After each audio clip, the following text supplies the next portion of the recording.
This video is brought to you by BitBox NES game cases. There is no better way to protect, store, and show off your NES game collection. Only available at StoneAgeGamer.com/BitBox. Skip it up and that up.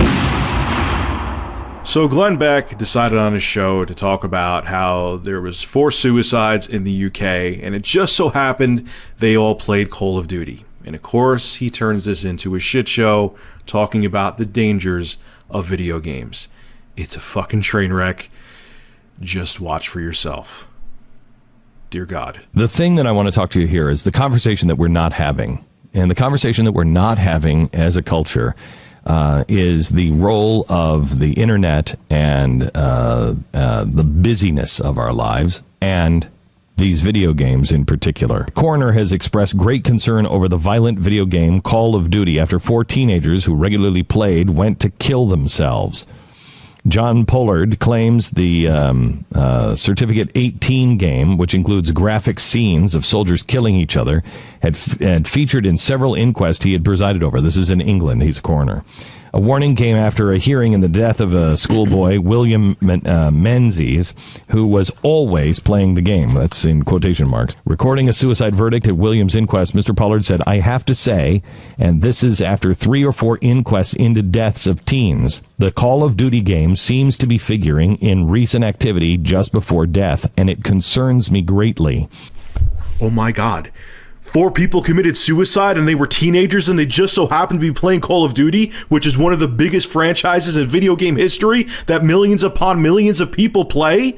Oh my God, what a coincidence! It has to be Call of Duty. Are you kidding? Are you kidding? That's like me saying, oh, Rich shot it. Like, say I committed suicide and an hour before I had a salad with croutons on it. And people being like, oh, in the corner going, oh, Rich had a salad with croutons. I bet that is what put him over the edge and decided for him to swallow a bullet. It's not a coincidence. They're teenage kids and they play video games and they play Call of Duty, which is like 90% of the demographic. And on top of it, Glenn, millions upon millions of people play Call of Duty. And you're taking 4 people that decided to commit suicide that just so happened to play the game and saying, oh, Call of Duty's dangerous. It's violent. Which on top of it too, Call of Duty is a kitten compared to other first-person shooters. I mean, for Christ's sake, play the first Fear. The violence and the blood and the gore in that game will destroy any Call of Duty. It'll make Call of Duty seem like it should be rated E for everyone. He continues though, and it gets much worse. Take a look. Don't forget that, remember the massacre in Norway? Where 77 people were killed? Do you remember what he said? No. He was trained to kill with Call of Duty and other video games. So Anders Breivik was trained to kill dozens upon dozens of people with Call of Duty. An arcade-style, unrealistic shooter that allows you to auto aims for you on your targets. Okay, has no realistic recoil with the guns. There's nothing realistic about Call of Duty. That's how Anders Breivik was trained to kill in that massacre. Now, I will give Glenn Beck one thing. Anders Breivik did say that he was trained to kill with Call of Duty. But let's not go by the words of a sociopath, and let's go by the actual video game. There is no game out there, not Battlefield, not other first-person shooters, that can actually, or at least consumer games, that can actually train you to kill. This is not a substitute for a real gun. This does not show you how to hold a gun, how to handle a gun, how to handle the recoil, how to aim down the sights, and actually aim at somebody or something. This can't do that. This cannot teach you to kill with a gun. Okay, I just stop. I'm so tired of hearing that video games can train people to kill, or it makes them killers, or it makes them sociopaths. But he continues, and it keeps getting worse. Isn't it interesting that we immediately had the gun talk here in America, that we talked about the guns? Nobody talked about the 77 people that were killed by a guy who said, I was trained to kill by playing these video games. There it is again. There it is again. I've told you time and time again, video games are the scapegoat because people who suck NRA dick don't want new regulations on firearms. And Glenn Beck is so deep in the NRA's pocket, it's not even funny. He did the keynote speech last year for them. He's another one too, and he knows that people past my generation was the first generation to grow up, okay, with video games. So we understand them. People a generation or two ahead of me, or older than me, I mean to say, they don't understand them. They're not familiar with video games, and he is feeding misinformation to them purposely.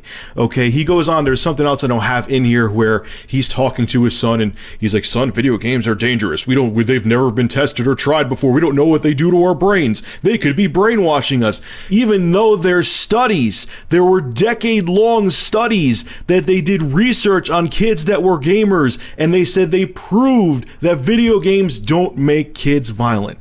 But yes, Glenn, let's blame a harmless controller, let's blame a video game, and let's not blame a gun that could put a bullet hole in someone's head. Now he goes on to talk about Watch Dogs, and it gets even more ridiculous. Watchdog is a new one. It's called Watch Dogs. Watch Dogs features a troubled anti-hero named Aiden Pierce. Now, an anti-hero. Have we not had enough? Can we have any heroes? Why must everyone be an anti-hero?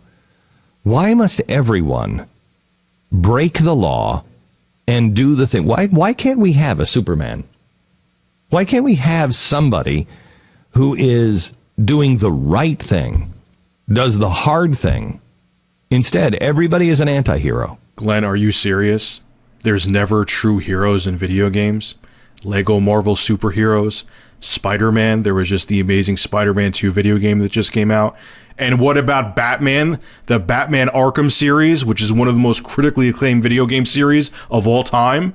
But yeah, Glenn, you're right. There's only anti-heroes, which are brainwashing the kids to not trust and go against the government. But watch now what he says about Watch Dogs. This is the icing on the shit cake. It's amazing. Watch Dogs allow the players to hack into cell phones, ATMs, drawbridges, even helicopters.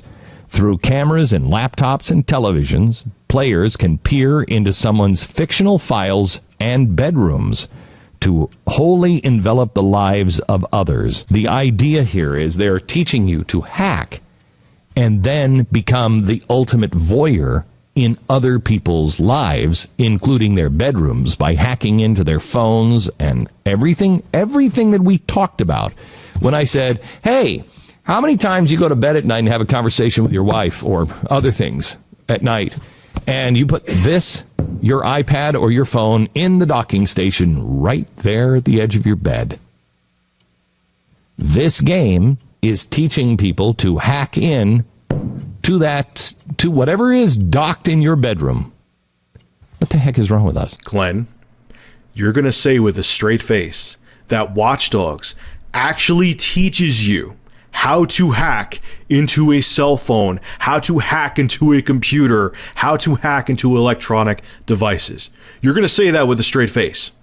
For everyone who doesn't know, all Watch Dogs does is tells you on your controller, once again, this evil device here, when you see a device, all Watch Dogs does is say, press this button, and it lets you hack into it. That's not how hacking works, Glenn. And I'm pretty sure that you know that, or you don't, and you're just an idiot talking out of your ass and hoping that people think it's fact. You have to know how to code. You have to know how to work a computer. The game is not going to teach you how to hack into the Pentagon and make missiles pop off. It's not going to teach you how to hack into someone's iPhone or Android device that they have on the side of their bed so the next door neighbor's kid can hear his neighbors having sex. There's nothing in there that teaches you about hacking. You're an idiot. But you're not an idiot, though. You're not an idiot. You're doing what your donors who give you money to keep your show going, because when you had memberships on the show, no one was actually paying to watch you, so you had to get donors, and you're doing exactly what your donors want you to do, purposely spouting out misinformation so people believe what you say and think, oh, wow, maybe it isn't guns. Maybe there shouldn't be regulations on guns. It's the video game's fault. And for everyone out there who says I'm anti-gun, I'm not anti-gun. As a matter of fact, I'm thinking of legally purchasing a firearm sometime in the somewhat near future. So I'm not against guns. But when I see shit like this, because he's trying to feed misinformation to ignorant people who don't understand gaming or don't understand technology, it pisses me off. And Glenn, I wish after you left Fox, you just went off into the sunset and remained irrelevant, because you are a bought asshole who purposely spews misinformation to please your donors. You're a salesman. You may as well work for HSN.